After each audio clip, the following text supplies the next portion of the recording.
Evergreen tutorial study সেন্টারে আপনাদের স্বাগত জানাই। আজ এই ভিডিওর মাধ্যমে আমি আপনাদের পিজি ইতিহাসের চতুর্থ পত্রের কিছু গুরুত্বপূর্ণ সাজেশন আপনাদের সঙ্গে শেয়ার করব। আশা করব এই প্রশ্নগুলো ফাইনাল পরীক্ষায় আপনাদের অনেকটা সাহায্য করবে। প্রথমে দেখতে পাচ্ছেন 18 নম্বরের প্রশ্ন, আপনাদের দুটো লিখতে হবে। আমি এখানে মোট 5টা প্রশ্ন দিয়েছি।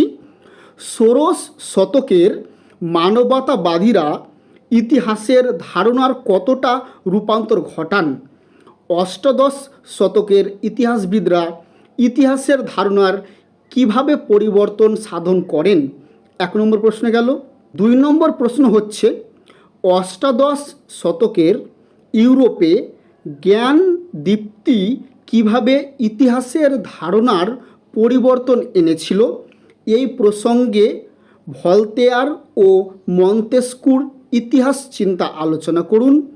3 নম্বর প্রশ্ন আছে, ইতিহাসের সঙ্গে সমাজ বিজ্ঞানের অন্যান্য শাখাগুলির প্রভেদ ও সম্পর্ক বিশ্লেষণ করুন। 4 নম্বর প্রশ্ন আছে, প্রাচীন ভারতের স্বর্ণযুগের ধারণা সম্পর্কে ঐতিহাসিক বিতর্কগুলি আলোচনা করুন। 5 নম্বর প্রশ্ন, ধ্রুপদী ইতিহাস রচনার বৈশিষ্ট্য কী ছিল? ঐতিহাসিক হিসেবে হেরোডোটাস ও থুকিডিদেসের পার্থক্য কোথায়? এই 5টা প্রশ্ন দিলাম 18 নম্বরের। এই 5টা প্রশ্নের মধ্যে আশা করব আপনারা দুটো প্রশ্ন কমন পেয়ে যাবেন। যারা আমাদের সেন্টার থেকে নোটস নিয়েছেন, আপনারা নোটসগুলো সম্পূর্ণ পড়লে আশা করব আপনারা কমন পেয়ে যাবেন।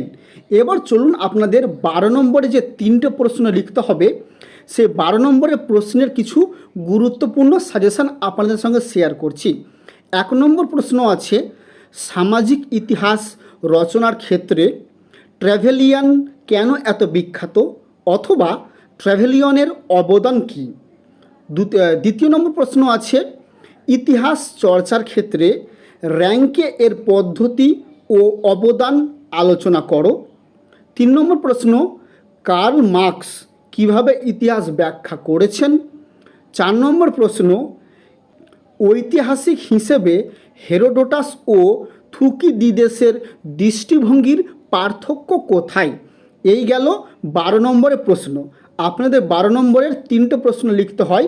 আমি এখানে 4টা প্রশ্ন দিয়েছি। আশা করব আপনারা দুটো প্রশ্ন কমন পেয়ে যাবেন।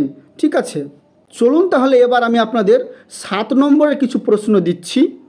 7 নম্বরে আপনাদের 4টা প্রশ্ন লিখতে হয়।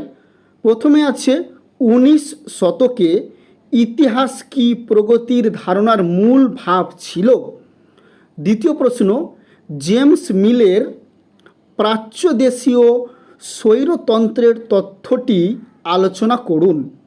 3 নম্বর প্রশ্ন আছে, রজনীকান্ত গুপ্তের ঐতিহাসিক অবদান কী ছিল? 4 নম্বর প্রশ্ন আছে, বঙ্কিমচন্দ্র চট্টোপাধ্যায়ের ইতিহাস দর্শন বিশ্লেষণ করুন। এই ছিল আজকে আপনাদের ইতিহাসের চতুর্থ পত্রের কিছু গুরুত্বপূর্ণ সাজেশন। আশা করব আপনারা এর মধ্যে কমন পেয়ে যাবেন। যে সমস্ত স্টুডেন্টরা কিছুই পড়াশোনা করেননি, আশা করব আপনারা এর মধ্যে থেকে কমন পেয়ে যাবেন।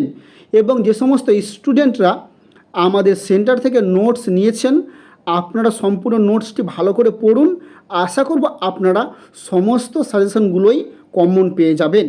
ভিডিওটি ভালো লাগলে অবশ্যই লাইক করবেন এবং চ্যানেলে নতুন হলে চ্যানেলটি সাবস্ক্রাইব করে দেবেন। এবং আপনারা যদি আমাদের সেন্টার থেকে নোট এবং সাজেশন নিতে চান, তাহলে স্ক্রিনে দেওয়া নম্বরে আপনারা আমাদের সঙ্গে যোগাযোগ করতে পারেন। আমরা স্পিড পোস্টের মাধ্যমে নোট সাজেশন আপনাদের পাঠিয়ে থাকি।